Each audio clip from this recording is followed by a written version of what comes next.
sirvieron como base para el surgimiento de las universidades, ¿no? Que comenzaron ya a funcionar desde el siglo XII, XIII. ¿Ya? Entonces, las escuelas monacales de las cuales van a surgir las universidades, pues las universidades, ¿no? Se van a convertir en centros de discusión, bueno, quizá no tanto de discusión en un principio, pero sí son lugares de formación académica, son lugares donde lo que se busca es el conocimiento, ¿no? Ese espacio académico de las letras, ¿no? Del arte, donde se habla de las leyes. Entonces, esto te da una oportunidad. ¿Por qué? Porque en la Edad Media habían tres estamentos, ¿no? Los bellatores que se dedicaban a la guerra, los oradores que se dedicaban a la iglesia o los laboradores que se dedicaban a la tierra, ¿no? Los campesinos. Entonces, solamente habían esas tres posibilidades, ¿no? O sea, o eras de un grupo o del otro, pero no había más. Entonces, si eras de la nobleza, tu única forma de lograr trascender o estatus era con las armas o con la religión. No había otra manera, ¿no? Pero cuando aparecen las universidades, poco a poco se va dando una nueva opción, ¿no? ¿Cuál es esa opción? Que tú puedas obtener estatus, pero no con las armas ni con la religión, sino con las letras, ¿no? Que tú tengas una formación académica y puedas adquirir o puedas también obtener grados académicos, ¿no? Aparecen estos títulos de licenciatura, estos grados de bachiller o de doctor, ¿no? Que eran grados que se entregaban por los estudios que tú tenías dentro de las universidades. Entonces, esas universidades y también las academias, que fueron lugares también de difusión del conocimiento, son importantes porque van acorde con la época, van acorde con las características del humanismo, ¿ya? Donde vamos a ver que el hombre se pone en el centro de todo y comienza a usar la razón para explicar todo aquello que le rodeaba.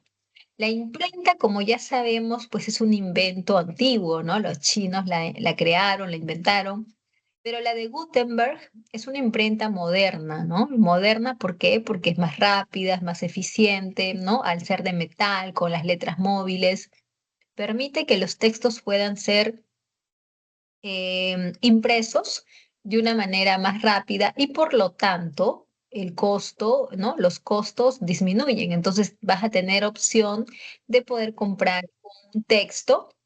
¿Y cuál es la importancia de eso, verdad? Bueno, la importancia es que antes no estaba, digamos que, muy al alcance, ¿no? Poder adquirir un libro, no estaba al alcance, ¿no? Por diferentes circunstancias también, ¿no? Por el tema de la alfabetización, por el tema del costo, y también la misma iglesia, ¿no? Que no en ningún momento inculcó, ¿no? O motivó, ¿no? La importancia de leer, o sea, no, porque todo estaba muy pegado a la religión. En cambio, pues a partir del siglo XIV, XV, las cosas poco a poco van cambiando. El tener un texto te permite absorber ese conocimiento, permite que tú puedas aprender lo que ese texto te va a transmitir y eso es importantísimo porque gracias a eso vas a encontrar muchas respuestas que quizá no tenías, ¿no? Los libros te van a enseñar cosas de política, de leyes, de literatura y de muchas cosas, ¿ya? Ahora, también bueno, ya creo que mm, ya, las otras causas las decimos ahora con el Renacimiento. En cuanto a las características del humanismo, tenemos el antropocentrismo. El antropocentrismo quizá ahorita no nos diga nada, ¿no? Como que ya sabemos que en el sistema capitalista el centro es el hombre, ¿no? Pero en aquel entonces, ¿ya? En el siglo XIV, las cosas no eran así, porque era Dios quien estaba en el centro de todo. ¿Qué significa que Dios esté en el centro de todo? Pues significa que todo lo que ocurra, sea bueno o sea malo, todo lo que ocurra es explicado en función de Dios. O sea, todo lo que pasa tiene digamos, tiene sentido en función de Dios. Entonces, de esta manera el hombre no tenía protagonismo. De esta manera el hombre no era responsable de sus acciones. y eso al hombre lo dejaba en una situación de menor importancia. Y cuando digo el hombre me refiero pues a todos, hasta los mismos reyes, ¿no? Tú sabes que los reyes en la Edad Media tenían un poder débil y quienes tenían más poder que ellos eran pues los feudales o la misma iglesia, ¿no? Que era la más poderosa. Entonces pues el antropocentrismo va a comenzar a ser cambiado, ¿no? Va a haber un cambio por esta idea de antropocentrismo. El hombre se pone en el centro de todo y ahora pues el hombre adquiere una importancia que antes no tuvo, ¿no? Por lo tanto, va a comenzar, el hombre va a ser estudiado en todos los aspectos. Se va a estudiar sus pensamientos, sus ambiciones, sus estados, sus sentimientos, no sé, su belleza. El hombre va a ser estudiado totalmente, se le va a dar la importancia que antes no tuvo, ¿ya? Ahora, esto va de la mano con la revalorización de la cultura greco-latina.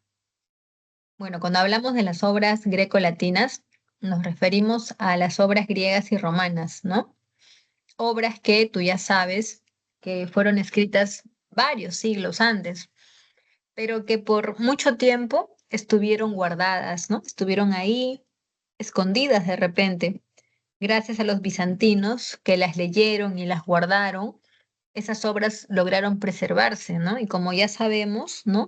Italia era en ese entonces tan rica que muchos bizantinos viajaron, ¿no? A sus ciudades y trajeron consigo sus conocimientos sobre las obras de la antigüedad clásica. Entonces, estas obras, ¿por qué son tan importantes? Porque de un momento a otro, como quien dice, se pusieron de moda, ¿no? Todos las leían, había un gran sentimiento o una gran, digamos, intención, ¿no? De tener estos libros y leerlos, porque de alguna manera, al leer los libros, ¿no? De la antigüedad clásica, tú sentías que esos libros explicaban cosas de tu presente. O sea, fueron escritos hace siglos, pero esos libros explicaban cosas de la política, cosas de la economía, cosas referentes a la moral del hombre, a la sociedad, o sea, muchas cosas. Entonces tú vas a leer esos libros porque ahí vas a encontrar respuestas a muchas cosas que no conocías o que no entendías, ¿no? Cosas que antes la iglesia trataba de dar, de explicártelas, pero siempre en base de la fe y eso pues obviamente no era igual. Entonces las obras grecolatinas van a volver a ser estudiadas porque el hombre va a sentir que con ellas, ¿no? Leyéndolas, volvía a nacer, ¿no? O quizá despertaba después de un largo sueño, ¿no? De oscuridad. Ahora, la Iglesia Católica, como sabemos, en la Edad Media fue muy poderosa a nivel ideológico porque controlaba la mentalidad del hombre y a nivel económico también porque pues tenía una gran cantidad de riquezas. Entonces, eso le permitía a la Iglesia eh, ponerse por encima de los demás y también influenciar, ¿no? En distintos aspectos de la vida del hombre, como ya hemos dicho. Entonces, entre esos aspectos, la iglesia también influenciaba en la política. Muchas veces los reyes estaban por debajo de la iglesia y muchas acciones o competencias propias de las monarquías, la iglesia, ¿no? Solía explicarlas y solía intervenir en ellas, ¿no? Dándole explicaciones divinas. Entonces, cuando llegamos a la a lo que es el humanismo, hay una intención muy clara de apartar a la iglesia de los asuntos de la política. Entonces se va ahora de alguna manera, lo que se va a buscar es que el pensamiento político sea laico, ¿no? O sea, sin influencia de la iglesia. Y la escolástica se rechaza porque la escolástica es la filosofía de la Edad Media. Es aquella filosofía que te dice que entre la razón y la fe, primero deberías usar la fe, o sea, primero creer en lo que Dios diga, o sea, primero la palabra de Dios y ya luego la razón. Entonces, esa versión de las cosas, ¿no? Esa escolástica es criticada por los humanistas que ahora van a proponer el uso de la razón antes que el uso de la fe. Y mira que estamos diciéndolo así para que no se piense que estamos desdeñando uno, ¿no? Y estamos diciendo que no solamente nos quedamos con una opción, ¿no? De la razón, sino que estamos diciendo que primero la razón y ya después la fe, pero la fe va a continuar, ¿no? Eso es lo que tratamos de decir, que la fe va a continuar aún muy fuerte todavía, ¿no? Muy fuerte en la vida del hombre, pero va a poner por encima la razón.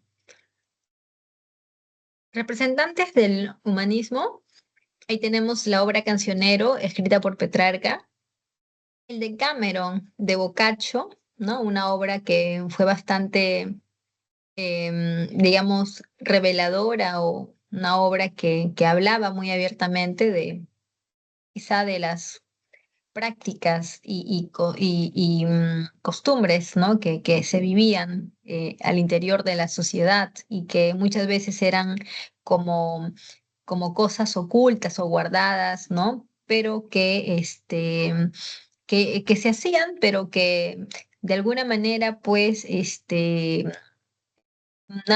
o sea, cosas que se criticaban, ¿no? Por fuera, pero por dentro la gente las cometía, ¿no? O sea, una doble moral por parte de la sociedad.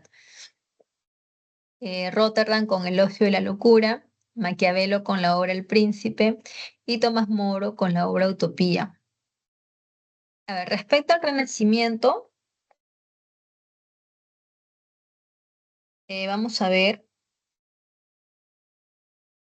que es un movimiento que de alguna manera, pues también tiene su origen en Italia, pero se basa, a diferencia del humanismo, el Renacimiento se basa en las artes plásticas, ¿no? La escultura, la arquitectura y la pintura. Entonces, eh, este movimiento también tiene algunas causas. Las causas del Renacimiento van de la mano con las causas del humanismo, ¿ya? O sea, las ciudades italianas, ¿no? Las universidades, las academias también son, digamos, parte de esas causas, pero vamos a agregar, ¿no? Estas dos más que tienen que ver con los mecenas. Los mecenas eran aquellas personas que patrocinaban a los artistas, ya sea económica o políticamente. Bueno, para hacer eso hay que tener capacidad económica y los mecenas lo tenían porque nos estamos refiriendo a los grandes comerciantes, ¿no? Familias como los Médicis o los Borgia, ¿no? Que eran familias muy poderosas con grandes riquezas y ellos destacaron por ser los más importantes mecenas. ¿Por qué proteger a un artista? ¿Por qué? Bueno, primero porque amo el arte, ¿no? Estamos en una etapa, en una época donde el arte es bastante valorado. Los artistas pues destacan en diferentes, ¿no? Tipos de artes. Entonces yo quiero apoyar ese arte porque me gusta, pero además porque el artista tiene fama y tiene reconocimiento y yo quiero un poco de esa fama y de ese reconocimiento. Por ejemplo, si yo eh, fuese mecenas de Michelangelo, pues es lógico que cuando hablen de Michelangelo también hablen de mí, porque van a decir o van a preguntar quién lo patrocina, ¿verdad? ¿Quién patrocina al artista? Entonces ahí saldrá mi nombre. Y eso es lo que yo busco, ¿no? Busco enaltecer mi figura a través del artista. Inclusive voy a pedirle al artista que me retrate, ¿no? Que me pinte, ¿no? De esa manera mi imagen va a trascender, ¿no? Entonces, ese es un poco los móviles, ¿no? Que por el cual los mecenas buscaron, ¿no? El apoyar económica o políticamente a los grandes artistas. Los Médicis fueron los más destacados y también algunos papas, pero hay que tomar en cuenta que los mismos Médicis eran los papas, o sea, ellos compraron más de una vez el título este título de papa a los integrantes de su familia, ¿ya? Así de ricos eran los Médicis que podían, ¿no? Comprar estos altos cargos al interior de la Iglesia católica. En cuanto a las características del Renacimiento, se exalta la figura humana, ¿no? El cuerpo humano, el cual pues se muestra en todo su esplendor, ¿no? La figura humana se muestra de una manera muy abierta porque vemos muchas obras donde aparece el cuerpo de una forma desnuda, ¿no? Ya aparece de una forma desnuda. Entonces vemos, por ejemplo, el David, la creación, el nacimiento de Venus. Entonces son obras donde claramente se exalta la figura, pero tiene un patrón de belleza, ¿no? Esa figura tiene un patrón de belleza que es estilo griego, ¿no? Si nosotros comparamos una escultura griega, ¿no? De helenística, por ejemplo, ¿no? Vamos a ver que tiene un gran parecido con con la escultura renacentista, ¿no? Porque los mismos patrones estéticos se repiten. Ahora, por otro lado, se integra lo profano y lo religioso. Lo profano hace referencia a lo mundano, ¿no? Y lo mundano es lo relativo al hombre, ¿no? Al mundo, al hombre. Y lo relativo al hombre es todo lo que nosotros hacemos, pues, ¿no? ¿Qué hacemos nosotros? Pues hacemos política, economía, mostramos nuestra belleza, nuestros sentimientos, todo lo que es parte del ser humano, del mundo, ¿no? Lo profano. Entonces, en las obras renacentistas vamos a ver cosas profanas, sí, porque vemos mucha exaltación de la belleza humana, pero también vamos a ver figuras o elementos sagrados. ¿Cuáles son los elementos sagrados o religiosos? Vamos a poner un ejemplo. Seguro que nosotros hemos visto, seguro que nosotros hemos visto la figura de Michelangelo, ¿verdad? Bueno, la figura no, sino la obra, la escultura de Michelangelo Buonarroti. Estamos hablando del David. El David que esculpió Michelangelo es nada más y nada menos que el David de la Biblia, aquel jovencito, ¿no? Que se enfrentó al gigante Goliat y que, como sabemos, lo derrotó, ¿no? Lo derrotó y lo mató. Entonces, ese David es bíblico, ¿sí o no? Es bíblico, pues, porque es un personaje de la Biblia. Pero de la manera en que Michelangelo lo presenta, ¿no? Desnudo y con esa belleza, eso es la desnudez y la belleza que presenta el David de Michelangelo. Esos son elementos profanos, mundanos, pero que hacen referencia a un personaje de la Biblia.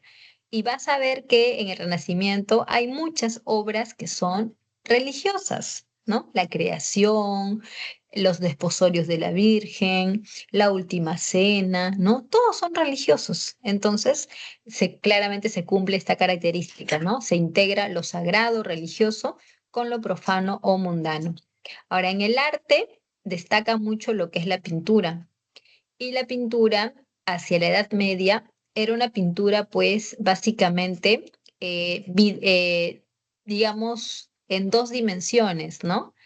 En cambio, los renacentistas que pintan, pues, ¿no? Retratos y formas, ¿no? Vamos a ver que logran la tridimensionalidad. ¿Qué significa esto? Que van a lograr engañar a los ojos porque en sus pinturas van a plasmar imágenes que parecieran reales, ¿no? Por ejemplo, si nosotros vemos por aquí, si nosotros vemos la escuela de Atenas, que es una pintura, parece que hay gradas, ¿no? Parece que hay gradas ahí donde está echado Diógenes. Parece que al fondo, en la puerta, en el ingreso, están estos dos, creo que son Sócrates y Aristóteles, creo, no recuerdo bien. Y parece que hay un montón, ¿no? De otros personajes más que están por todas partes parados. O sea, esto da una sensación de profundidad, ¿no? Como si realmente estuviéramos viendo una fotografía de ese templo donde están todos los artistas, pero no es así. ¿ya? No es así porque esta es una pintura plana, pues, ¿no? Pero los renacentistas han logrado la tridimensionalidad gracias a sus técnicas. Ahora, solo para terminar con esto, tenemos la renovación científica. Bueno, nosotros, bueno, en la Edad Media, ¿ya? En la Edad Media, la iglesia dominaba todo y todo lo que pasaba era por acción de Dios. Entonces, la naturaleza no fue estudiada, ¿no? No se le dio la importancia o no se interesaron por la naturaleza, ¿no? ¿Por qué ocurren los sismos? ¿Por qué llueve? ¿Por qué los ríos, pues, no? No sé, aumentan su caudal o disminuyen, etcétera, etcétera. No se estudiaba eso. En el Renacimiento sí, comienza a estudiarse la naturaleza, comienza a darle importancia a la naturaleza y a partir de ahí se buscan las causas, ¿no? De los fenómenos y ahí entramos en un campo nuevo, ¿no? Que es la renovación de la ciencia, ¿ok? Bueno, artistas del Renacimiento, tenemos una gran variedad de artistas dentro de Italia, fuera de Italia. Aquí, por ejemplo, respecto a estos primeros artistas como conocidos como los artistas del Quattrocento. Tenemos a Donatello con la obra El David, que es una obra, es una escultura de metal, ¿no? De bronce, pequeña nada más, creo que mide 1,50 m aproximadamente. Tenemos la cúpula de la Basílica de la Flor de Florencia, como la vemos en la imagen, bastante conocida. Esta es de Brunelleschi. Y tenemos el nacimiento de Venus, que creo que esta vez no le hemos puesto por aquí, pero también es una obra bastante conocida y esa es de Sandro Botticelli. Y en cuanto a los artistas del Cinquecento, tenemos a Da Vinci, considerado como pues un genio de la humanidad por todos sus aportes en escultura, arquitectura, pintura, inventos, entre otras cosas, ¿no? Entre sus obras más destacadas tenemos por aquí La Última Cena y también tenemos la Mona Lisa. Y en cuanto a Rafael Sanzio, su obra más conocida, La Escuela de Atenas. Muy bien, ahí está la Escuela de Atenas, que es la más espectacular que pintó. Muy bien, por aquí abajo tenemos El Hombre del Vitruvio, también de Michelangelo. Y bueno, ¿no? Y acá la creación de Adán, que corresponde a los frescos que pintó Miguel Ángel en la Capilla Sixtina. Ahí está, hermosas obras. Muy bien, vamos con la Reforma Protestante. Antes voy a ver si en el aula no hay preguntas. Uy, sí hay preguntas. Ya, justo, ahorita las acaban de poner, creo ya. A ver, vamos a ver. ¿Qué dice aquí? A ver, voy a leer la pregunta que me han mandado, ¿ya? El Renacimiento, siglo XV y XVI, fue un movimiento que renovó las artes, la cultura y la ciencia. Así es. Si bien tuvo causas intelectuales, también favorecieron su origen otros aspectos de carácter social, político y económico. Al respecto, señales sobre sus características, ¿ya? El valor de verdad según corresponda. Bueno, será pues sobre sus características, señale el valor de verdad según corresponda. Imagino que así es ya. A ver, el apoyo financiero brindado por papas como Julio segundo, ¿ya? La prosperidad de ciudades como Florencia, ¿sí? La guerra de los 100 años entre Inglaterra y Francia, el surgimiento de la Reforma Protestante. Muy bien, chicos. Creo que está un poco sencilla esta pregunta y creo que ya tenemos la clave, ¿no? Que vendría a ser la letra B de barco. Solo que en la número uno, eso de financiero no me cuadra mucho porque creo que financiero viene de finanzas y como que no es la palabra de repente exacta, pero creo que entendemos que lo que trata de decir es el apoyo económico y eso es correcto porque el apoyo económico de los mecenas, ¿no? Como el Papa Julio segundo, fueron trascendentales, chicos. Un artista, los artistas no eran gente rica, ¿no? Los artistas no eran de grandes riquezas y lo que es peor es que los artistas se dedicaban por completo a su arte. Entonces, por ejemplo, nada más para que te das una idea, cuando Michelangelo pinta el David, esa escultura del David a Michelangelo le tomó, no sé, alrededor de 5 años, creo que leí en algún momento. O sea, fueron varios años en los que Michelangelo se pasó esculpiendo esta obra colosal, ¿no? Entonces, para que tengas una idea, ¿no? De que los artistas se metían en su arte años, largos, largos años, y entonces necesitaban ser mantenidos de alguna manera. Entonces ahí viene el apoyo, ¿no? Que brindaron los mecenas. La prosperidad de ciudades como Florencia, sí, ¿no? Como Venecia, Génova, Milán, Roma, Pisa, fueron las ciudades más ricas, más prósperas gracias al comercio. A la guerra de los 100 años aquí no tiene nada que ver, esa guerra está en otro ámbito porque recuerda que el Renacimiento es principalmente italiano, ¿no? Luego se expandió por el resto de Europa, sí, sí se expandió, claro que sí, pero surgió en Italia y la guerra entre Francia e Inglaterra no tiene nada que ver porque son otros motivos, no sé, no tiene asidero. Y la reforma protestante con el Renacimiento con el Renacimiento no, pero con el humanismo la reforma sí tiene relación, ¿ya? La reforma protestante fue influenciada por el humanismo, eso sí, ¿ya? Pero con el Renacimiento no. Y tampoco, o sea, no tiene con el Renacimiento mm, este, una relación. Básicamente es con el humanismo. Entonces mi respuesta caería en la letra B respecto a esta pregunta. A ver qué más. Y está aquí. Dice, de la reforma. La reforma religiosa generó una gran transformación de la sociedad europea desde el siglo XVI. Una serie de eventos como la hegemonía de la Iglesia Católica, los ritos y prácticas litúrgicas y las rivalidades políticas entre papas, reyes y nobles se vieron afectadas por esta reforma. En ese contexto, se podría afirmar que la reforma religiosa trajo como consecuencia bueno, justo ahorita ya vamos a ver eso, ¿no? Pero vamos respondiendo esta pregunta. En ese contexto, se podría afirmar que la reforma religiosa trajo como consecuencia la disolución del Concilio de Trento. No, no, no, no, no, porque el Concilio de Trento la Iglesia Católica va a convocar a este concilio, ¿no? Para reafirmar sus fundamentos, así que no podría ser. Un ratito, chicos, un momentito.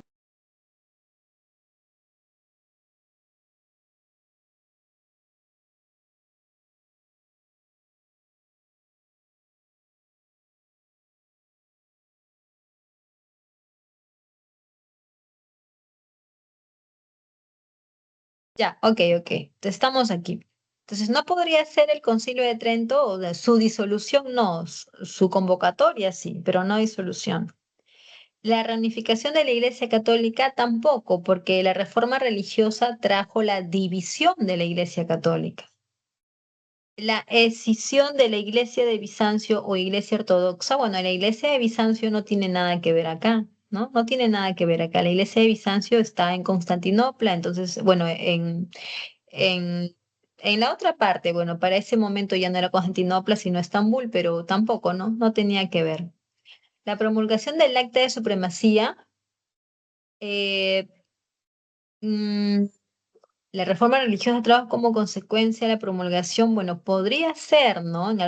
Sí, sí podría ser esta respuesta, porque la reforma religiosa se vivió en varias partes de Europa, ¿no? Se vivió en Francia, en Suiza, en Alemania, en Inglaterra, ¿no? Entonces, en Inglaterra, la reforma religiosa fue establecida, ¿no? Triunfó gracias al acta de supremacía que el Parlamento inglés le entregó a Enrique VIII. Entonces, en ese sentido, esa sería la respuesta correcta. ¿Qué dice la otra? La reafirmación de la autoridad de los reyes. Indirectamente, ¿no? Indirectamente, cuando la reforma triunfa, indirectamente es un triunfo también de los reyes, porque de esa manera ellos lograron ponerse por encima de la iglesia, ¿no? Lograron arrebatarle a la iglesia su poder y también sus bienes. Entonces, de alguna manera sí se podría decir que indirectamente los reyes reafirmaron su autoridad, pero la respuesta más cercana es la promulgación del Acta de Supremacía, ¿ya? Eso se logró en Inglaterra. No sé si hay una pregunta más, espero 5 segundos, sino para continuar con con el material.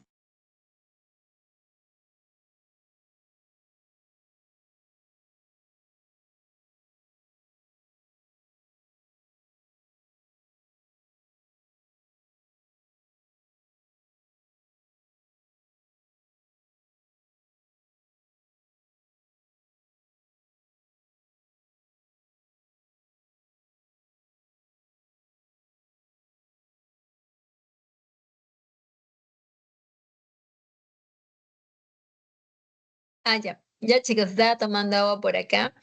Estoy con la voz media ronca porque dicté toda la mañana.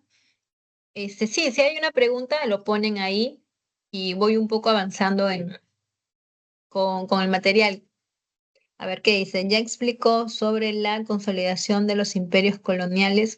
No, todavía no. Eso viene al final. Eso viene más ratito. ¿Ya? Pero es muy interesante. Esa parte de los estados modernos es muy interesante y es bueno que quede claro cómo es que se formaron o se consolidaron en todo caso. Pero vamos avanzando con la reforma. Bien, en la Edad Media, la Iglesia Católica se había convertido en la institución más poderosa de todas, ¿ya?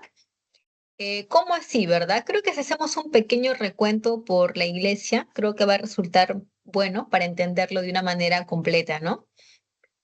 Cuando Cristo vivió acá en la tierra, pues él predicó, ¿no? Su vida, sus 33 años, la pasó predicando, ¿no? Con sus enseñanzas.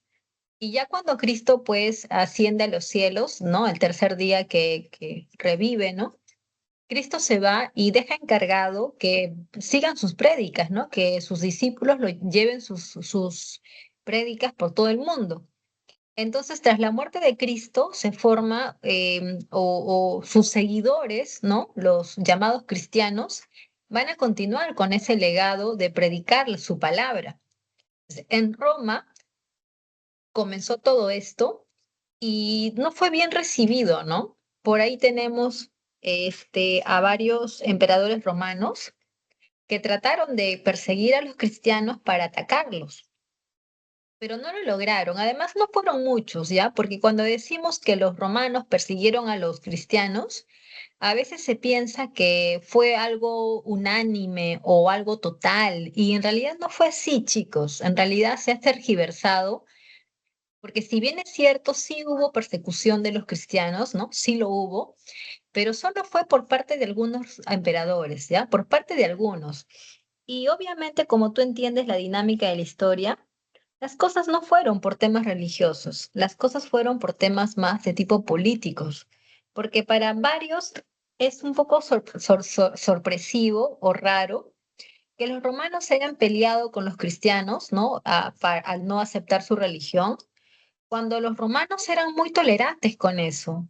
Si tú te ibas a los distintos rincones del Imperio Romano, te ibas a dar cuenta que los romanos permitían las diferentes idolatrías y las diferentes creencias, ¿no? Los romanos nunca prohibieron en ninguna parte de su imperio que se desarrollara la religión de los pueblos. Eso siempre se permitió. Por eso digo que es sorpresivo que en el caso de los cristianos no lo hayan permitido. Ahora, el por qué no lo permitieron, por qué hubo ese enfrentamiento, según se dice, fue por rivalidades de los líderes cristianos con algunos de los emperadores romanos, ¿no? Por ahí comenzó todo ese problema. Ahora, a pesar que los romanos persiguieron a los cristianos, como creo que ya lo expliqué antes, el cristianismo fue creciendo, creciendo y creciendo, porque a diferencia de la religión de los patricios, ¿no? El cristianismo era una religión de gente pobre, y en Roma lo que más había era gente pobre. ¿Por qué es una religión de gente pobre? Porque el cristianismo te trae una esperanza. El humanismo te habla de la salvación. El humanismo no te habla de que goces la vida en vida, de que agradezcas todo lo que tienes ahora. El cristianismo no te habla de eso, ¿no? El cristianismo te habla de que por todos los sufrimientos, por todas las lágrimas que has pasado en vida, te espera, ¿no? La vida eterna en el paraíso, ¿no? Al que vas a llegar porque tu alma se va a salvar, ¿no? De eso te hablan. Entonces, de alguna manera a la gente pobre le ofrecía una esperanza, ¿no? Algo que ellos esperaban obtener si se convertían. Entonces, esa fue un poco la clave que hizo que esa religión creciera y creciera.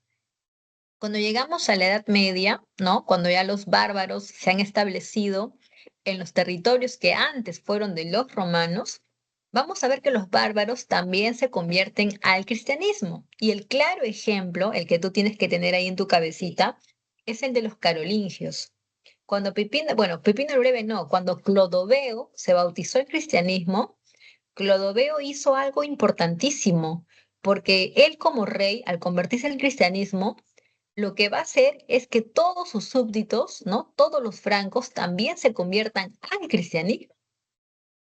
Y cuando llega Pipino el Breve al poder, fundando la dinastía carolingia, Pipino el Breve hace una alianza con la Iglesia Católica y les dice, quiero que me ayuden controlando ideológicamente a mis súbditos, ¿no? Para mantenerlos reprimidos de manera ideológica y a cambio te voy a dar tierras y también protección militar. Entonces, gracias a esa alianza, Pipino el Breve le dio a la iglesia, además de protección, también grandes tierras, muchas tierras. Y años después, su hijo Carlomagno consolidó esa alianza. Y cuando Carlomagno conquistaba territorios, y mira que el imperio carolingio fue bastante extenso porque dominó toda la parte de Europa occidental, bueno, excepto la parte de España, ¿no? Pero todo lo demás sí. Cuando Carlomagno hizo todas sus conquistas, ¿no? En Europa occidental, Carlomagno expandió el cristianismo, lo consolidó en la Edad Media. Entonces el cristianismo queda convertido, ¿no? En la religión más importante y predominante en Europa durante la Edad Media. El cristianismo o la religión, o mejor dicho, la iglesia, ¿no? Cristiana católica, va a tener un gran poder en la Edad Media y ese poder va a ser de alguna manera envidiado por los reyes y por la burguesía. ¿Y por qué? Tú dirás, pero ¿por qué? Bueno, número uno, por sus grandes riquezas. Tanto los burgueses y los reyes ambicionan las riquezas de la iglesia. Por eso que una de las causas es el secularismo, ¿no? Es la intención que tenían los burgueses y la iglesia de quitarle sus riquezas y bienes a la iglesia. ¿De dónde la iglesia tiene tantos bienes? De las grandes tierras que los carolingios alguna vez le entregaron. La iglesia tiene grandes riquezas porque tiene un montón de feudos en donde controla a miles de siervos. La iglesia tiene muchas riquezas porque recibe los diezmos, ¿no? Las primicias, recibe pues contribuciones por la misa. Entonces todo esto pues generaba a la iglesia esa gran cantidad de riquezas que tenía y que pues era ambicionado por la burguesía y los reyes. Ahora, por otro lado, sabemos que la burguesía está en su proceso de consolidación, ¿no? La burguesía quiere ascender para consolidarse. Entonces, en ese camino, por el ascenso, la iglesia se convierte en un obstáculo para la burguesía. ¿Por qué es un obstáculo? Porque si yo soy comerciante, ¿no? Yo soy burgués, yo necesito desarrollar mi comercio, pero la iglesia, el sistema que practica es el de la economía feudal, ¿no? La iglesia es feudal. A mí como burgués eso no me conviene, pues, no me conviene ese tipo de modelo que la iglesia practica. Además, la iglesia quiere mantener a los hombres en ignorancia, ¿no? Con sus dogmas y la fe. Y yo como burgués tengo una mentalidad abierta, ¿no? tengo sentimientos o pensamientos, pues, que están alejados de la religión. Yo soy, digamos que yo no soy creyente y, de alguna manera, mis intereses están primero, ¿no? Primero que mis ideas religiosas. Entonces, para los burgueses, la iglesia se convierte en un problema, por decirlo así. Y para los reyes también, ¿no? Para los reyes también, porque recuerda que en la Edad Media la iglesia tiene más poder que los reyes. Entonces los reyes quieren cambiar eso, pues, ¿no? Quieren, digamos, quitarle poder a la iglesia para que ellos puedan consolidarse, ¿ya? Entonces creo que diciendo esto, creo que quedan muchas cosas claras y solo una pregunta más, ¿no? Para poder entrar con las causas. Todos sabemos que Martín Lutero triunfó en la Reforma, ¿no? Eso creo que lo sabemos. La pregunta sería, ¿por qué Martín Lutero triunfó y por qué no otros personajes como Jan Hus, John Ball o John Wycliffe? ¿Por qué ellos no triunfaron, no? ¿Qué les faltó a ellos? ¿Por qué ellos fueron derrotados y condenados y murieron en la hoguera? ¿Y por qué Martín Lutero sí logró triunfar, ¿no? Frente a la Iglesia Católica, ¿no? La más poderosa de todas. ¿Por qué? Bueno, la respuesta nos viene en el tiempo, por el tiempo, ¿ok? Voy a ver si hay... Ya, acá hay una pregunta, así que vamos a interrumpir, ya. Vamos a ver qué nos dice la pregunta de aquí. Hace frío, chicos, abríguense, hace demasiado frío. A ver. En el desarrollo de los estados modernos, siglo XV al XVIII, se produjeron varios procesos. Por un lado, se creó la burocracia para administrar el gobierno y de otro, el ejército, dependiente del poder central, para garantizar la defensa del territorio y de la población de los enemigos externos. Ok, en ese sentido, el Estado moderno buscó garantizar. Ok, chicos, hablemos un poco del Estado moderno para entender la pregunta. Miren. ¿Qué son los estados modernos? Los estados modernos no son otra cosa que las monarquías europeas que van a adoptar características muy diferentes al pasado medieval. A ver, vamos a hacer una comparación. En la Edad Media, los reyes estaban debilitados. En la Edad Moderna, los reyes se fortalecen. En la Edad Media, el sistema económico que predominaba era el feudalismo. En la Edad Moderna, el sistema que va a predominar es el mercantilismo. Los reyes van a practicar el mercantilismo. Nunca vas a encontrar la afirmación que diga que los reyes practicaron el feudalismo, jamás de los jamases. En la Edad Media existían los señores feudales. En la Edad Moderna ya eso no existe, porque recuerda que en el siglo XIII-XIV el feudalismo cayó. Cuando existía el feudalismo, los señores feudales tenían sus feudos y vivían en sus feudos, obviamente, ¿no? Entonces, esos señores feudales, esa nobleza feudal que antes era independiente, ahora en los estados modernos, esa nobleza vive junto al rey y ya no le vas a llamar nobleza feudal, ahora le vas a llamar nobleza cortesana. ¿Por qué? Porque ya no viven en sus feudos y ahora viven en la corte, junto al rey. ¿Qué hacen junto al rey? Administran el reino, porque el poder del rey ha crecido, el poder del rey se ha expandido también, entonces el rey necesita gente capaz, gente instruida, gente que ha leído, gente que sabe de política, de hacienda. Entonces, esa preparación, ¿dónde la vas a encontrar? Dentro de la nobleza. Entonces, el rey va a convocar a esta nobleza para que puedan administrar el reino y esta nobleza, pues, es lo que nosotros llamamos burocracia. Entonces, los señores feudales que antes vivieron de la tierra, ahora ya no viven de la tierra, ahora viven junto al rey y lo que hacen es administrar el reino con el rey. Ahora, lo que sí van a conservar estos grandes señores feudales son sus títulos de nobleza. Antes eran duques, condes, vizcondes, ahora también lo son. Cuando están junto al rey, ahora que están junto al rey, siguen conservando sus títulos de nobleza. ¿ya? Eso no cambia. Ahora, antes los ejércitos eran temporales. Había una guerra y se convocaba a los ejércitos.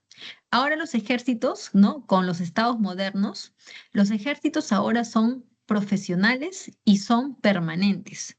Es decir, que los ejércitos están ahí, haya guerra o no haya guerra, ¿ya? E igual los ejércitos están formados y son profesionales. Ahora, estos ejércitos le pertenecen al rey, ¿ya? Son ejércitos del rey. En la Edad Media, los ejércitos le pertenecían a los señores, ¿no? Cada señor tenía su propio ejército. Ahora, en la Edad Media, los ejércitos, ¿no? Los caballeros que formaban parte de los ejércitos, ¿no? Los caballeros estaban avasallados. Recuerda que cada señor tenía sus propios vasallos. Cuando llegamos a los estados modernos, ya no existe esa figura. ¿Por qué ya no? Porque recuerda que ya no existe feudales. El único que existe es el rey. Entonces, ahora ¿no? Los caballeros ya no tienen que estar sometidos a un rey. Al que tienen que someterse es a su rey. ¿Ok? Entonces, ahora cambia totalmente eso. En la Edad Media se desataron muchas guerras porque las letras, el conocimiento, ¿no? O los avances, de alguna manera, pues, motivaron, ¿no? A eso. Pero para lo que es el siglo XVII, ¿no? Aparece la diplomacia como una forma, ¿no? Como una especie de, de capacidad, ¿no? De poder resolver problemas sin llegar a la guerra. Esa es la idea de la diplomacia, resolver asuntos para no llegar a un enfrentamiento. Entonces, eso buscaba el equilibrio de los reinos, ¿no? Ni me ataques ni te ataco porque al final tú sales mal y yo salgo mal, ¿no? Esa es un poco la idea de estos estados modernos. A ver, entonces, con lo que hemos dicho hasta ahora y todavía faltan decir algunas cosas más, ok, vamos a ver si podemos responder esta pregunta. ¿Qué es lo que el Estado moderno este, buscó garantizar? Dice, ¿no? A ver, el derecho al voto para los analfabetos. Jóvenes, en ese momento no existía todavía esta discusión, debate sobre el voto de los analfabetos, ¿ya? Eso todavía no existe. La recaudación de impuestos en todo el territorio. Eso sí podría ser, ¿ya? Eso sí, porque recuerda que los ejércitos permanentes eran pagados con impuestos que el rey cobraba a la población, o sea, a los súbditos. La libertad económica, comercial y financiera. Indirectamente también, ¿no? Los reyes tendrían que garantizar la libertad económica. Bueno, a ver. Libertad económica. mm, Creo que no. No. Creo que estamos encontrando aquí cuál es la trampa. Los estados modernos se caracterizaron por ser mercantilistas, ¿no? Y dentro del mercantilismo encontramos pues la idea del proteccionismo, el cual nos dice que cada reino debe proteger su economía cerrando sus fronteras, ¿no? Cerrando su comercio y atesorando metales preciosos, porque para el pensamiento mercantilista la única forma de concentrar riquezas es acumulándolas, ¿no? Esa es la manera, acumulando riquezas, ¿no? Entonces, si nosotros decimos acá libertad económica, comercial y financiera, creo que caemos en una contradicción, porque lo que buscaron los estados modernos fue el proteccionismo, que en donde no hay libertad comercial, sino más bien hay una suerte de protección al comercio. Entonces, en ese sentido, esta clave en la C no podría ser.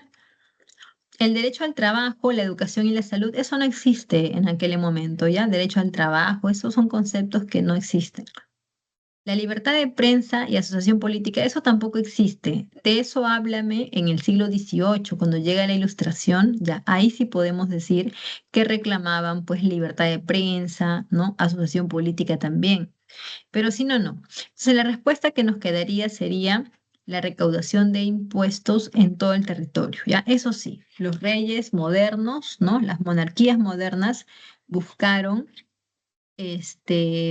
concentrar, cobrar impuestos a todos. Ahora, acaba una cosa, chicos. Hoy en día nosotros somos ciudadanos. Tú y yo tenemos pues un derecho ganado, el cual lo ganamos, ¿no? Gracias a que pues vivimos en un tiempo y en un espacio democrático, ¿no? Que se rige por leyes, donde hay un sistema de gobierno ya establecido, ¿no? Un sistema de gobierno que nosotros tenemos, una república, ¿no? Presidencialista. Entonces somos ciudadanos dentro de este país con deberes y derechos. Y somos personas libres, ¿no? Creo que la Constitución misma dice que somos personas libres.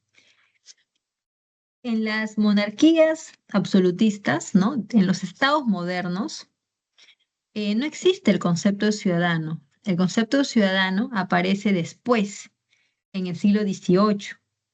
Lo que existe en esta etapa de los estados modernos, lo que existe es el concepto de súbdito. ¿Cuál es la diferencia, verdad? O sea, ¿cómo se entiende esto? Lo que vamos a observar es que si yo soy súbdito, ¿no? De un rey, significa de alguna manera que yo le pertenezco a ese rey. Significa que yo soy parte del reino de este monarca. Yo soy como un bien más. Yo soy como un elemento más dentro de su reinado. Por lo tanto, también le pertenezco. ¿Por qué crees tú que los reyes podían hacer y deshacer todo lo que querían? Los reyes hacían sus leyes. Los reyes convocaban a sus ejércitos. Los reyes elegían a sus ministros, los reyes convocaban a su corte, los reyes hacían todo lo que querían. ¿Por qué crees? Porque ellos mandaban sobre todo su reino. Y si tú estabas dentro de su reino, pues también va a mandar sobre ti.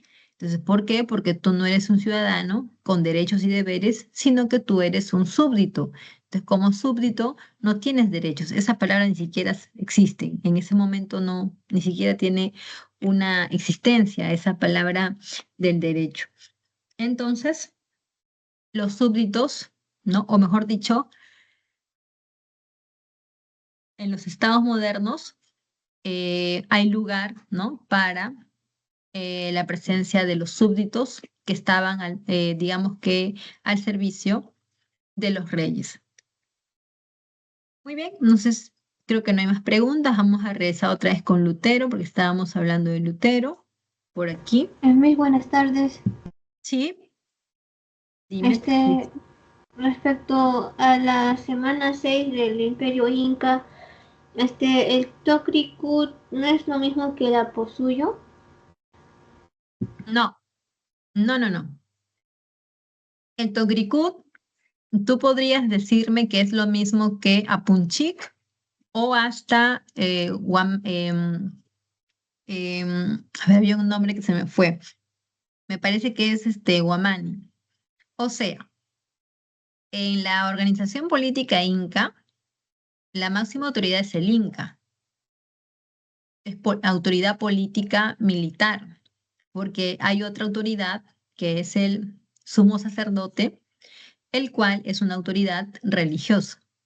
Pero ya debajo de ellos están los aposuyos o también llamados apocunas, que son cuatro personas que pertenecen a las panacas, ¿ya? O sea, son de la más alta nobleza. Y estos aposuyos, además de representar a un suyo, ¿no? Ellos también conforman el Consejo Imperial del Inca. Eso significa que se reunían con el Inca para poder tomar decisiones, ¿no? Del gobierno.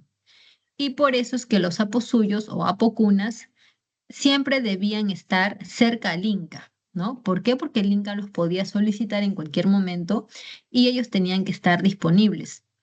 Y además recuerda que ellos pertenecen a las mismas familias, ¿no? Cusqueñas. Ellos son de las panacas, por lo tanto, pertenecen a las mismas familias, ¿no? De los incas. Son de la más alta nobleza.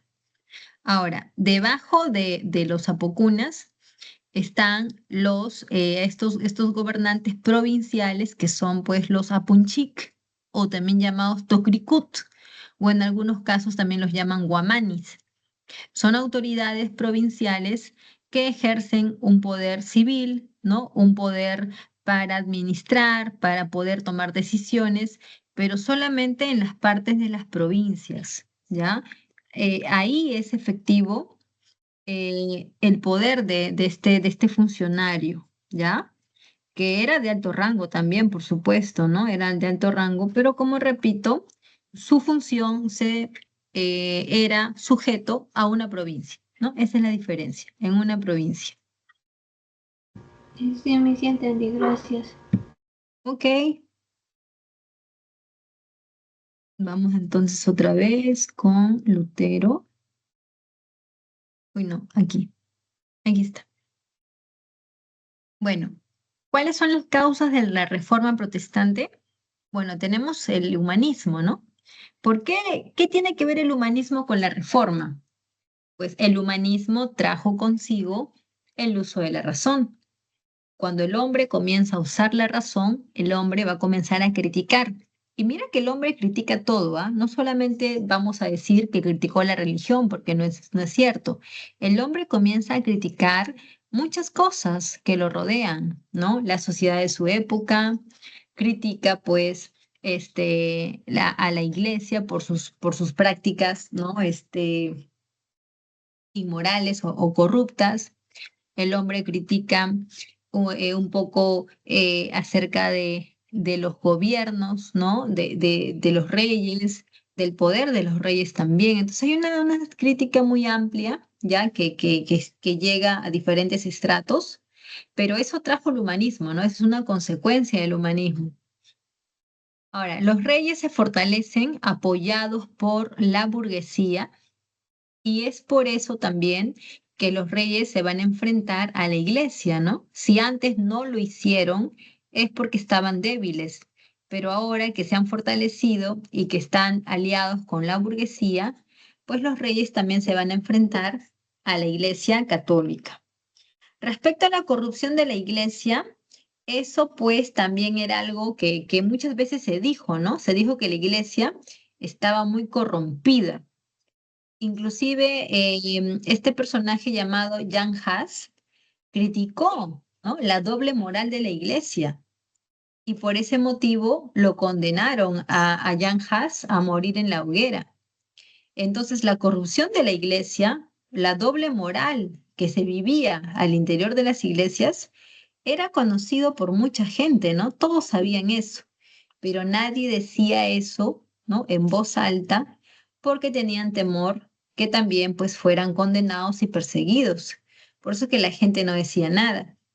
Pero justamente pues cuando llegamos a la edad moderna, ¿no? Siglo XV, XVI, esas cosas van a cambiar porque ahora vamos a ver que la gente, ¿no? Va a comenzar a criticar abiertamente y poner, ¿no? Al descubierto la corrupción que se vivía al interior de los conventos y de los claustros, ¿no? Entonces había una gran corrupción por parte del clero, como por ejemplo la simonía, que era la venta de los cargos eclesiásticos. Dijimos hace un momento que los mismos Médicis compraban los títulos de cardenal o de papa para los integrantes de su familia. Entonces, eso es una forma de simonía porque estás ofreciendo y vendiendo estos cargos que no deberían obtenerse de esa manera, sino por un tema totalmente de espiritualidad y de vida religiosa y de méritos religiosos y no porque alguien lo compre con dinero, ¿no? Entonces, eso es una forma de corrupción. Y también recuerda que la iglesia tenía tantas riquezas que la burguesía y los reyes querían arrebatarle esas riquezas. Entonces, a eso se le llama secularismo y pues como te repito, es una pretensión que los burgueses y los reyes tuvieron, ¿no? Contra la iglesia católica. Ahora, ¿cómo es esto de las indulgencias, no? Las indulgencias que fueron el detonante de todo esto. Vamos a ver. Ya, creo que no hay preguntas todavía. Mira, un creyente, o sea, una persona que va a la iglesia, se ha bautizado, trata de seguir con los, ¿no? Con los preceptos de la religión, una persona así todo lo que hace tiene un motivo. Esa persona que va a la misa y que entrega el diezmo, esa persona quiere algo. Y creo que tú sabes qué es lo que esa persona quiere, ¿sí o no? Esa persona quiere salvarse. Esa persona quiere que al morir su cuerpo sea conducido a la otra vida o al cielo, no sé. Bueno, y esos conceptos así como que tampoco podría explayarme más porque ellos son cosas propias de la religión, pero creo que sí, todos concordamos en que las personas buscan la salvación, ¿no? La vida eterna en el paraíso. Y para eso la gente se bautiza, va a la misa, quiere estar bien con Dios, la gente se porta, pues, ¿no? Bien. Pero tú sabes que a pesar de que tratemos de hacer las cosas lo mejor que podamos, ¿no? Para estar cerca a Dios, tú sabes que eso va a ser difícil porque dentro de nosotros ya traemos el pecado original, ¿no? Que Adán y Eva nos lo pasaron. Y a eso súmale los pecados que vamos a cometer estando vivos, que son pecados grandes o pequeños, pero los vamos a cometer. Imposible que alguien diga que nunca cometió un pecado, porque hasta mentir es un pecado. Entonces todos hemos pecado, ¿ok? Entonces, una persona que es creyente y que sabe que ha pecado es una persona que va a vivir intranquila. ¿Por qué, profesora? ¿Por qué una persona creyente y que ha cometido un pecado, por qué va a estar intranquila? Porque esa persona va a pensar que por los pecados que está cometiendo se va a ir al infierno, pues. Y se supone que tú no te quieres ir al infierno, tú te quieres ir al cielo. ¿Sí? ¿Hay alguna pregunta, chicos? Me avisan si hay pregunta, ¿ya? Entonces tú te quieres ir al cielo, pero como has cometido un pecado, tú tienes miedo porque piensas que te vas a ir al infierno, pero antes de llegar al infierno pasas por el purgatorio. ¿Sí o no? Ya. ¿Qué dirías si te digo que hay una posibilidad de limpiar tus pecados para que vayas directamente al cielo, ¿no? ¿Qué me dirías? ¿Que quieres saber cuál es esa posibilidad, sí o no? La posibilidad de limpiar tu pecado es comprando una indulgencia. Una indulgencia es la compra del perdón, o sea, una indulgencia es un perdón. Y cuando yo digo la venta de indulgencias, estoy diciendo la venta del perdón de tus pecados. Entonces, si yo cometo un pecado, yo voy y pago dinero para que se me limpie de ese pecado. ¿Qué voy a lograr con esto? Aparte de sentir que en mi alma todo está bien. Aparte de eso, ¿qué voy a lograr?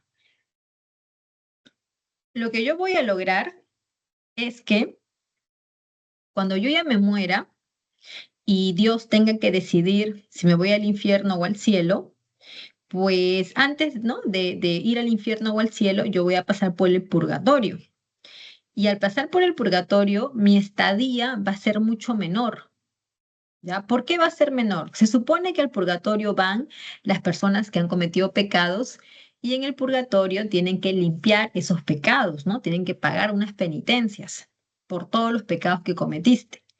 Pero se supone que si yo en vida he pagado para que se me perdonen mis pecados, al momento de pasar por el purgatorio, yo no debería permanecer ahí mucho tiempo. O sea, se tendría que reducir mi presencia temporal en el purgatorio porque yo ya he pagado en vida por el perdón de mis pecados. Entonces, de eso se trata, ¿ya? De eso se trata la venta de las indulgencias. Comprar el perdón de tus pecados para disminuir las penas temporales, ¿no? De los penitentes que llegan al purgatorio. ¿Ok? Al principio esto fue creado con buenas intenciones, ¿no? Para que este papa este, le pudiera reconstruir, ¿no? Una parte de la Basílica de San Pedro. Pero con el tiempo esto se corrompió porque mucha gente que tenía dinero lo que hacía era pecar de una manera totalmente intencionada porque sabían que después podían pagar dinero y podían limpiar sus pecados. Entonces, en ese sentido, esto se degeneró. Y es por ahí donde Lutero va a comenzar a criticar a la iglesia, ¿no? Tachándola de toda la corrupción que se vivía al interior de ella. Bueno, Lutero en 1517 colocó las 95 tesis contra las indulgencias. En ellas, Lutero va a criticar varios aspectos de la iglesia, ¿ya? Varios aspectos de la iglesia. Mira, Lutero era un monje de la orden agustina. Durante muchos años de su vida, él estuvo en los conventos porque él era parte del clero regular. Entonces, toda su vida se la pasó encerrado en los conventos. A Lutero, como cualquier otro hombre de su época, a Lutero le preocupaba mucho el tema de la salvación. Es algo que siempre, siempre le atormentaba y eso es parte de las biografías de Martín Lutero. Entonces, es por eso que Lutero, una vez leyendo la Biblia, ¿no? De las muchas veces que ya la había leído, Lutero encuentra un versículo revelador, un versículo que dice que el hombre se salva únicamente por la fe y no por las buenas obras. Bueno, básicamente decía que el hombre se salva por la fe. Desde ese momento Lutero, ¿no? Comenzó pues a cambiar su forma de ver a la religión porque se dio cuenta de que lo que le han dicho es mentira, ¿no? Eso de que tú tienes que bautizarte y cumplir con todos los sacramentos, ¿no? Ir a la misa, es falso porque mira, acá la Biblia dice que el hombre se salva solo por su fe. No dice nada de que te bautices o que hagas esto o hagas lo otro.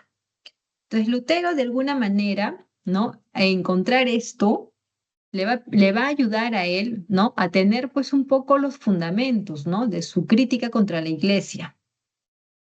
Si la iglesia te dice que tienes que obedecer a la autoridad del Papa, Lutero te dice que no lo hagas porque el Papa no es un representante de Dios en la tierra. O sea, Jesucristo en ningún momento instituyó, ¿no? La autoridad del Papa. Entonces los luteranos, ¿no? O los protestantes no admiten ya la jerarquía y la autoridad del Papa. Si los católicos te dicen, ¿no? Si la iglesia te dice que debes practicar todos los sacramentos, los luteranos te dicen de que no, que solamente son importantes dos sacramentos, el bautismo y la comunión. Por ejemplo, si los católicos dicen que debes venerar a la Virgen y a los santos, los luteranos te dicen que no tienes por qué adorar a la Virgen ni a los santos, porque ellos no tienen un poder. Entonces, de esta manera Lutero, ¿no? Critica a la iglesia y propone sus fundamentos, ¿no? Como que la fe es la única fuente de salvación o que la Biblia, que también es una fuente de salvación, la Biblia puede ser leída de manera, pues, digamos, libre, ¿ya chicos? Esa es una parte importante, ¿ya? Porque en la Edad Media las personas no podían leer la Biblia de manera abierta o libre para que tú pudieras, ¿no? Conocer lo que la Biblia decía, tú tenías que ir a la misa a escuchar la interpretación de los santos padres, ¿no? De los pues, sacerdotes y párrocos. Entonces, cuando llegamos a la reforma de Lutero, Lutero va a establecer o va, pues, a fundamentar que la Biblia se puede leer libremente y que la Biblia es la única fuente de fe. Después de que Lutero aplicara sus 95 tesis en la Catedral de Wittenberg, lo van a convocar a una dieta, ¿no? Una dieta que en realidad es una reunión donde también estaba presente el emperador de Alemania, Carlos V, y a Lutero le proponen retractarse, ¿ya? Que se retracte de lo que ha dicho. Lutero no quiso retractarse, ¿ya? No quiso retractarse y como consecuencia de eso, ¿ya? Y como consecuencia de eso, a Lutero lo van a excomulgar. ¿Qué significa estar excomulgado? Mira que esta palabra hoy en día quizá a ti no te parezca nada, pues, importante, pero alguna vez en la vida del hombre esto sí fue importante. ¿Por qué? Porque una persona que era excomulgada, ¿ya? Significaba que era una persona apartada de la comunidad religiosa. Era una persona que de aquí en adelante ya no va a ser considerado como hijo de Dios. Es una persona que de aquí en adelante quizá nadie más quiera volverle a hablar o a dirigirle la palabra y ni nada de eso. Porque al ser retirado de la familia cristiana, ¿no? Al ser retirado de la comunidad cristiana, esta persona ha perdido todos sus derechos, ¿no? Como hijo de Dios y también queda a partir de ahora expuesto, ¿no? A cualquier cosa que le pueda pasar. Entonces, en la antigüedad, ya, en la Edad Media, nadie quería ser excomulgado, porque ser excomulgado no solamente era no ser hijo de Dios, sino que a nivel social también las personas te rechazaban y las personas ni siquiera querían acercarse a ti, ¿no? Entonces, así de grave más o menos pues era, ¿no? Ser expulsado o excomulgado. Martín Lutero lo excomulgan, él se escapa, se va a la casa bueno, a la casa no, se va al castillo de un príncipe alemán, quien lo va a proteger, ¿no? A Lutero por varios años. Mientras Lutero estaba escondido, en Alemania se había desatado una guerra. La guerra, bueno, entre dos ligas. La primera, la Esmalcalda, es la liga que está conformada por los que siguen a Lutero, ¿no? Los luteranos o también llamados protestantes. Mientras que hay otra liga, que es la de Nuremberg, que está integrada por aquellos que profesan el catolicismo. Entonces, entre estas dos ligas van a haber grandes enfrentamientos donde va, pues, obviamente a morir un montón de gente, ¿no? Un montón de gente. Mira, más tarde, ¿no? Más tarde, para 1555, se da la paz de Hamburgo, en donde, gracias a la reforma de Lutero, ¿no? Se va a plantear o a establecer que los príncipes de Alemania van a tener o van a poder tener su propia iglesia. Ya los príncipes van a poder elegir, ¿no? De manera libre su propia iglesia. O sea, a esto le llamamos, ¿no? El triunfo de la reforma protestante. En Francia, un teólogo llamado Joan Calvin también comienza su prédica, pero no lo van a escuchar y lo van a expulsar de Francia. Calvino se dirige a Suiza y en Suiza va a lograr tener, ¿no? Una gran aceptación con su prédica. La prédica de Calvino es muy parecida a la de Lutero, es bastante, en un 90% parecida, pero Calvino agrega una teoría más o pues, un fundamento más, ¿no? Lo que es la predestinación divina. Mira, que Calvino haya llegado a Suiza no es una casualidad, tiene una explicación, ¿ya? Tiene una explicación. Vamos a ver si hay preguntas. No, no hay preguntas. Volvemos. Mira, tú sabes que el capitalismo como sistema económico, el capitalismo viene dándose en Europa desde pues que se reactivó el comercio, ¿no? Siglo XII, XIII, XIV. El capitalismo ya se estaba originando, pero en sus diferentes fases, porque el capitalismo tiene fases, ¿no? Hay un capitalismo actual que es capitalismo financiero, hay un capitalismo que va de la mano con la revolución industrial, ese es el capitalismo industrial, y hay un capitalismo mercantilista que comienza en Europa entre los siglos XV, XVI, ¿no? XVII. ¿Ya? Ahí comienza ese mercantilismo europeo. En el siglo XVI, XVII, para ser más exactos. Entonces, cuando el capitalismo va iniciándose en Europa, Suiza va a ser uno de los primeros lugares donde vamos a poder observar el surgimiento de ese capitalismo. ¿Por qué en Suiza? Porque en Suiza vamos a encontrar una gran cantidad de talleres donde eran explotados miles de personas en largas jornadas laborales con sueldos muy pequeños. Entonces, Suiza, de alguna manera, como dicen pues, ¿no? Los textos de historia, en Suiza se va a desarrollar un capitalismo temprano, ¿no? Con relaciones precapitalistas que llevaron a la formación de grupos muy empobrecidos, ¿no? Gente muy pobre. Cuando Calvino llega, ¿no? A Suiza, su prédica va a tener bastante éxito. ¿Por qué va a tener tanto éxito? Bueno, Calvino te dice que para que te salves solo debes tener fe, ¿ya? Solamente debes tener fe. Es lo mismo que te dice Lutero, ¿no? Es lo mismo. Pero Calvino agrega algo más. la predestinación divina. ¿Qué significa esto? Que en vida, ¿no?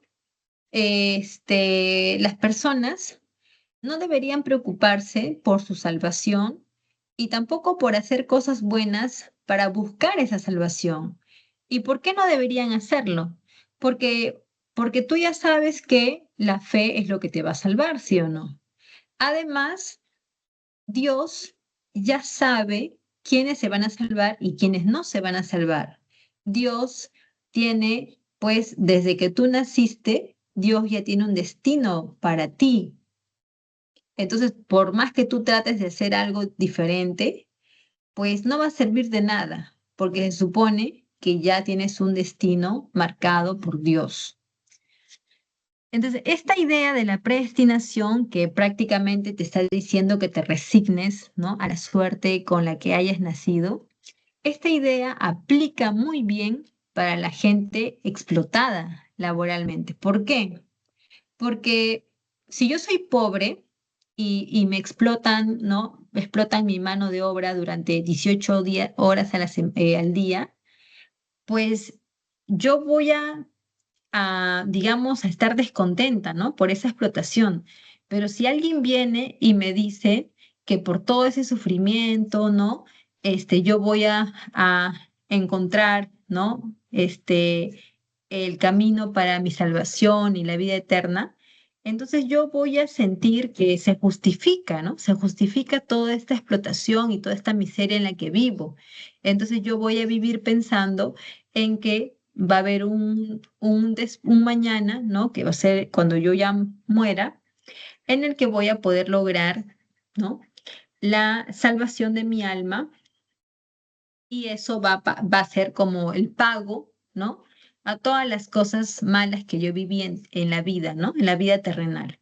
Entonces, Calvino tiene mucho éxito porque su prédica va a caer en gente que necesitaba escuchar algo como eso, aunque tú y yo nos damos cuenta de que lo que Calvino hacía era muy cruel, ¿no? Muy cruel, ¿por qué? Porque Calvino trabajaba para la gente de poder. A Calvino lo mandaron para que le meta a la gente en la cabeza la idea de que ser pobre estaba bien, la idea de que eres pobre y no hay nada que puedas hacer, la idea de que eres pobre y debes conformarte con eso porque va a haber algo mejor para ti guardado. Y esa idea, pues, ¿no? De que la gente rica nunca va a ir al reino de Dios, ¿no? Porque Dios está con los pobres. Esas ideas son las que venden este tipo de prédicas, ¿no? En Inglaterra, Enrique VIII se separa de la Iglesia Católica porque no le autorizaron su divorcio con la reina Catalina de Aragón, ¿no?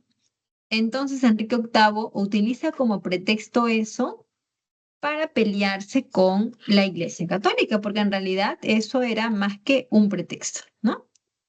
Entonces, ¿hay alguna pregunta? Ahora vamos a ver. Sí, había una pregunta, chicos, solo que no le puse actualizar y bueno, recién la veo. Vamos a ver qué dice la pregunta.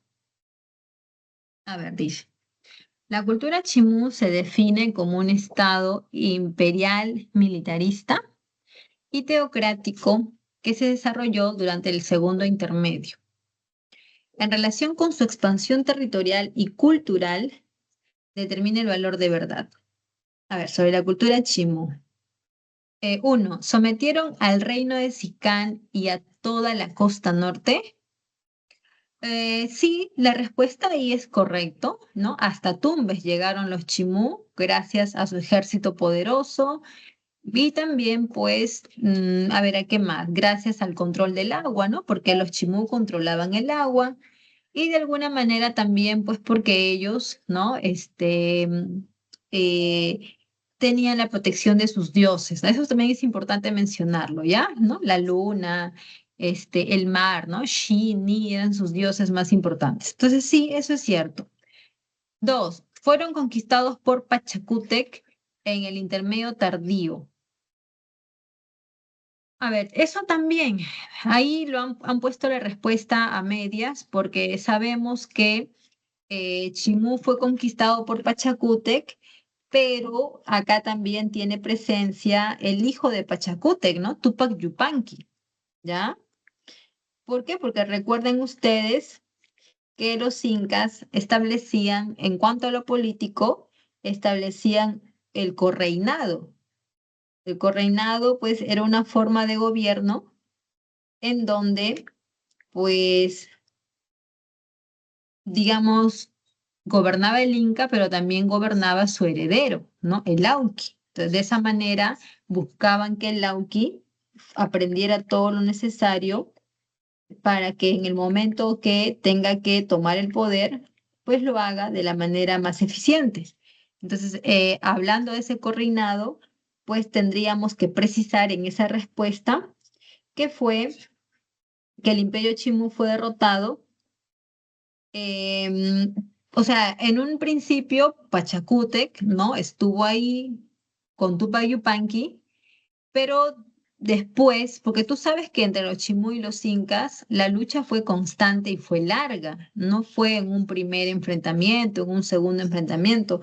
La lucha de ellos fue una lucha de varios años, ¿no? Sangrienta y constante. Y como te repito, si bien es cierto, Pachacútec estuvo ahí, este, siempre.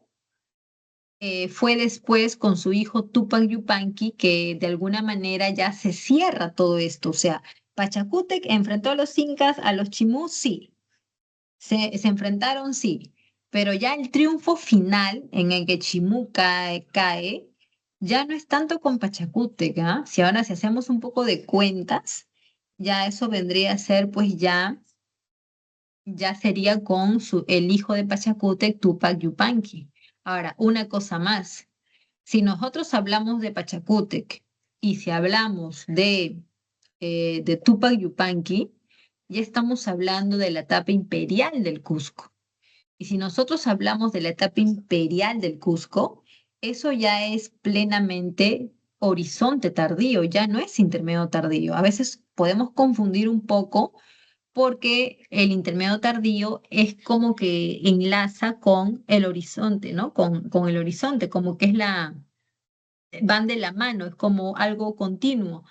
Pero si ya somos más precisos, ¿no? Estamos un poco ordenándonos y decimos que Chimú se enfrentó con Pachacútec, sí, pero quien realmente lo derrota es Tupayupanqui y eso ya no sería intermedio tardío, sino pues sería ya la etapa imperial de los incas, ¿no? Y esa etapa imperial ya viene en la etapa del horizonte tardío o llamado tercer horizonte. Entonces la 2 no sería verdadera, ¿no? La 2 sería incorrecta, sería falsa. A ver, la 3 dice, conquistaron los territorios de los valles de Chillón y Lurín. Pues ahí chicos sí como que son demasiado precisos, ¿no? Porque se supone que Chimú llegó hasta Lima, pero llegó a la parte como que norte de Lima, ¿ya? Chimú llegó como que a la parte norte de Lima. Entonces Chillón, pues creo que sí agarraría, ¿no? A Chillón, pero me parece que Lurín está como que para el sur de Lima. Entonces, en ese sentido, creo que Lurín no entraría dentro del área de expansión Chimú. ¿Ya? Lorín no. Entonces, esa clave, la 3 sería falsa, porque vuelvo a repetir que el área de expansión Chimú es norte. Lima también, pero solamente la parte norte de Lima. La parte sur de Lima, ¿no? Lurín, por ejemplo, eso ya no englobaría las victorias, ¿no? O la expansión de Chimú. Asimilaron las técnicas de metalurgia de la cultura lambayeque, eso sí es correcto, ¿no? La cultura lambayeque, también conocida como cultura sicán, ¿ya? Eso pues, ellos al ser conquistados por los chimú, pues su orfebrería va a ser asimilada por los chimú, ¿ya? Entonces eso sí sería correcto. Entonces, al final quedaría verdadero, falso, falso y verdadero, ¿ya? Bueno, para mí así quedaría la clave, ¿ya? Ya, no sé si acá, Tengo una pregunta. así salió la clave. A ver, no escucho, a Eric, no te escuché. Sí, ahora sí. Tengo una pregunta. es Tupac Yupanqui ahí, que le corta los ríos a Moche, ¿verdad? Chimú. No, a Chimudi. Efectivamente, Eric, lo que pasa es que la lucha entre los Chimú y los Incas duró varios años, o sea, no fue una lucha rápida. Entonces, si tú me dijeras, Pachacútec se enfrenta a los Chimú, eso es verdadero. Pero si tú me dices que el que derrotó definitivamente a los Chimú fue Pachacútec, eso es falso, porque no fue él, sino ya fue su hijo, Tupac Yupanqui. Y si hablamos de Tupac Yupanqui, ya hablamos de una etapa totalmente imperial de los incas. Y la etapa imperial de los incas no está en el intermedio, está en el horizonte. La etapa inca que sí está en el intermedio es la etapa donde los incas todavía son confederados o regionales. Eso sí me puedes decir que está en el intermedio tardío, pero ya cuando entran a la parte del horizonte, o mejor dicho, de su etapa imperial, ya eso es plenamente ya horizonte tardío, ¿ya? Entonces, ahí por eso es que yo le doy a eso falso y a lo del río Lurín también falso, porque los Chimú llegaron hasta la parte norte de Lima y ya, pues, ¿no? Saldría, creo que verdadero, falso, falso, verdadero ahí. Vamos otra vez aquí. Ok, Estábamos muy hablando. gracias. Ah, ya, ok. Estábamos hablando de Enrique VIII, este rey que se distanció, se peleó con la Iglesia Católica porque no le autorizaron su divorcio, pero también pues hay que tomar en cuenta que Enrique VIII solamente buscó un pretexto para poder separarse de la Iglesia. ¿Y por qué? Porque Enrique VIII quiere estar por encima de la Iglesia y quiere tener o quiere no estar subordinada a la iglesia, o sea, ese es su plan de él, ¿no? No quiere continuar subordinado a la iglesia de Roma. Así como en algún momento lo hicieron los bizantinos, ¿no? Que crearon su propia iglesia, ortodoxa, ¿no? Ahora Enrique VIII hace lo mismo. Pero Enrique VIII es rey de Inglaterra, pero a diferencia de los países de Europa, Inglaterra tiene una forma de gobierno algo diferente al resto, ¿no? Porque en el caso de Inglaterra se estableció un parlamento, ¿ya? Eh, que era pues un contrapeso al poder de los reyes, ¿no? Era un contrapeso, ¿por qué? Porque los reyes no tenían todos los poderes para poder tomar decisiones de manera autónoma. Los reyes siempre tenían que rendirle cuentas al parlamento y de alguna manera el Parlamento es quien autorizaba o desautorizaba las medidas de los reyes. Entonces, y como repito, el Parlamento inglés era pues un contrapeso al poder del rey y en ese sentido Inglaterra se diferenciaba del resto de países de Europa, ¿no? Porque Inglaterra siempre tuvo este tipo de gobierno, ¿no? Entonces, cuando Enrique VIII quiere crear su propia iglesia, tiene que pedir permiso a su parlamento. Y, y le van a dar el permiso, ¿no? En el acta de supremacía, el parlamento inglés le da el permiso a Enrique VIII para que pueda crear su propia iglesia nacional. Y ahí surge la iglesia anglicana, también llamada anglicanismo. Si tú revisas, ¿no? La doctrina del anglicanismo, te vas a dar cuenta que es muy parecida a la doctrina católica. Se hablan las mismas cosas y son casi los mismos fundamentos. Entonces, ¿cuál es la diferencia? La diferencia es que esta iglesia está dentro del grupo de las protestantes y esta iglesia ya no tiene relación con la iglesia de Roma porque es autónoma y el líder de esta iglesia es Enrique VIII. Entonces, chicos, ¿ya? Esto es una forma de, de regalismo, ¿ya? ¿Por qué es una forma de regalismo? Porque como acá tú estás viendo, ¿no? De manera muy clara que el rey de Inglaterra le está quitando poder a la iglesia, ¿ya? Le está quitando poder para hacerle sentir que él tenía más poder que la religión, ¿o no? O que la iglesia, mejor dicho. Entonces, es una forma de regalismo que lo vas a ver que se va a dar, ¿no? En los estados absolutistas, ¿ya? Se va a dar esa forma de regalismo. ¿Qué más? A ver, ¿cuáles son las consecuencias de esta, digamos, ¿no? De esta reforma? Que la Iglesia Católica se divide porque aparecen las iglesias protestantes, ¿no? Son las iglesias que son diferentes al catolicismo, ¿no? Y que pues comenzaron a expandirse por toda Europa. Entre estas nuevas iglesias surge la intolerancia, ¿no? Que es pues, este choque, de repente, esta, no sé, diversidad de creencias genera, pues, ¿no?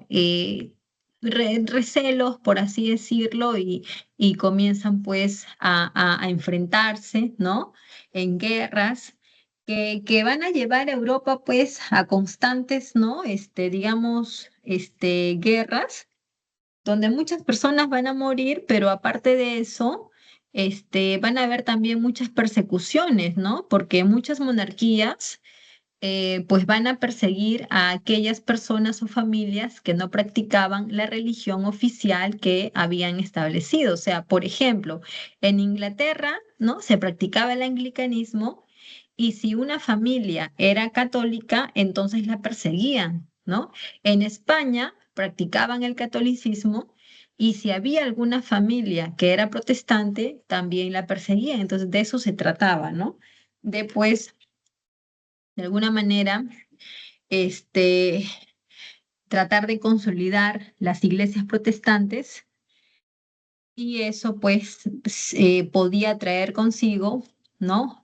Persecuciones o ataques a otras iglesias que no fueran, ¿no? Que no fueran pues, ¿no? La establecida por el reino, ¿no? Ahora, la contrarreforma, ¿qué cosa es, no? La Profesora, contrarreforma, a ver si escucho. buenas tardes, Miss. ¿Podría hacer Sí, la pregunta 3 y 4, por favor? ya. Ok. A ver, déjenme ver, chicos. Voy he dejado de compartir un ratito para poder buscar el material, abrir un ratito el material. A ver, a ver, no, está de aquí. Ya, ya tengo el material. Vamos a ver.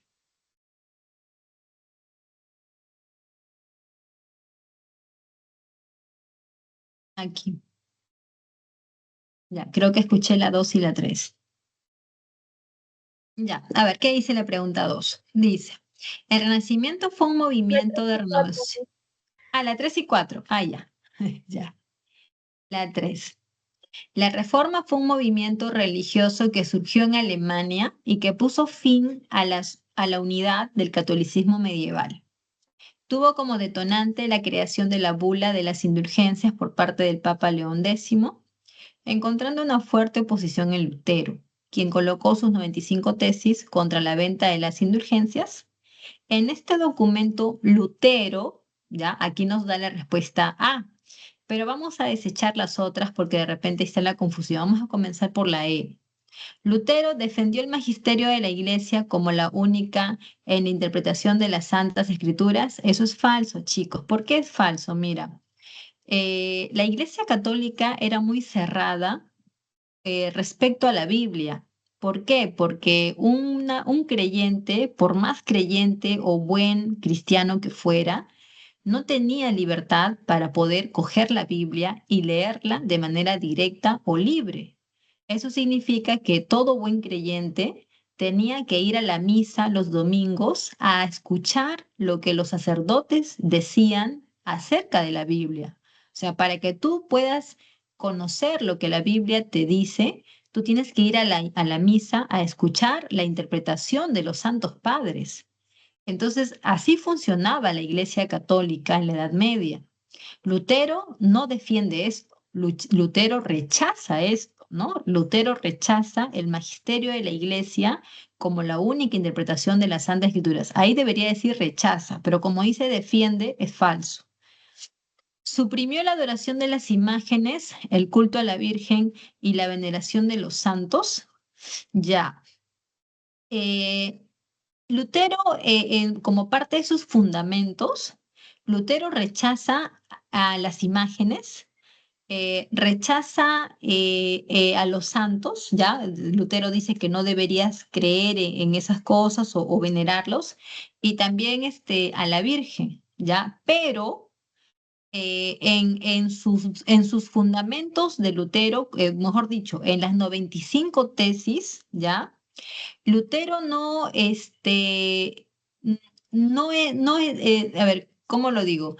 En las 95 tesis, Lutero está criticando, pero no es que esté suprimiéndolo, o sea, cuando decimos que Lutero lo suprime, estaríamos diciendo que Lutero tiene ese poder para hacerlo, pero Lutero no tiene ese poder. Lutero lo que hace es criticar, critica la adoración de las imágenes, critica el culto y critica la veneración. Ahora, si tú me quieres decir que Lutero lo suprime, ya me lo dirías como fundamento de su propuesta. O sea, si tú me dices, Lutero, como parte de sus fundamentos, propone o dice que la Virgen, los santos y las imágenes no sean veneradas, ya eso es cierto.